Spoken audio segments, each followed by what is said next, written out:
মাছ মাংস খেতে একদমই ভালো লাগছে না, তাই ভাবলাম আজ আমি ডাল করব।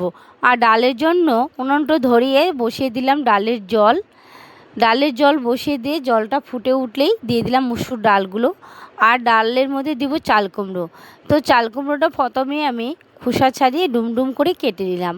আর একটা চাল কুমড়ো ডালের মধ্যে তো দেওয়া যাবে না, সেই জন্য হাফটা আমি ঘন্ট করব আর হাফটা আমি দিয়ে দিলাম ডুমডুম করে ডালে।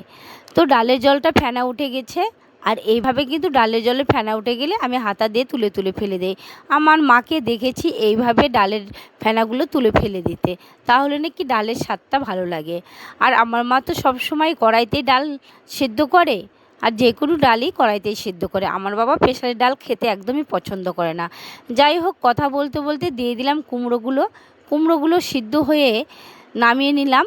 নামিয়ে নিয়ে ডালটা কাটা দিয়ে নামিয়ে ওই কড়াইতে আবার দিয়ে দিলাম শুকনো লঙ্কা, তেজপাতা আর পাঁচফোড়ন। যেহেতু কুমড়ো দিয়েছি সেজন্য পাঁচফোড়ন দিয়ে দিলাম।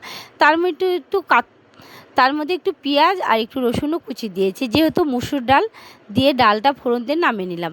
তারপরে ওই কড়াইতে আবার তেল দিয়ে শুকনো লঙ্কা, তেজপাতা ফোড়ন দিয়ে দিলাম চাল কুমড়ো দিয়ে হলুদ লবণ দিয়ে দিলাম একটু ঢাকা।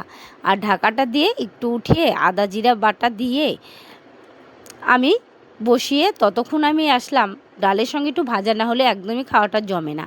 চলে আসলাম বাড়িতে একটা করলার গাছ হয়েছে, কিছুটা করলার পাতা কচি কচি দেখে তুলে নিলাম। প্রচুর রৌদ্র উঠেছে তো একদম থাকা যাচ্ছে না। ভালো করে পাতাগুলো ধুয়ে বেছে নিয়ে আর ছিল চালের গুঁড়ো, হলুদ, নুন, লঙ্কার গুঁড়ো, কালো জিরে দিয়ে ভালো করে ফেটিয়ে নিলাম।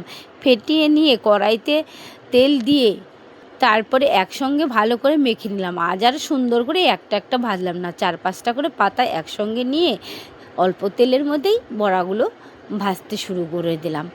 আর দেখো, করলা পাতা খেলে কিন্তু মুখে একদম রুচি হয়। যেহেতু খেতে ভালো লাগছে না সেই জন্য করলা পাতার বড়াটা করলাম।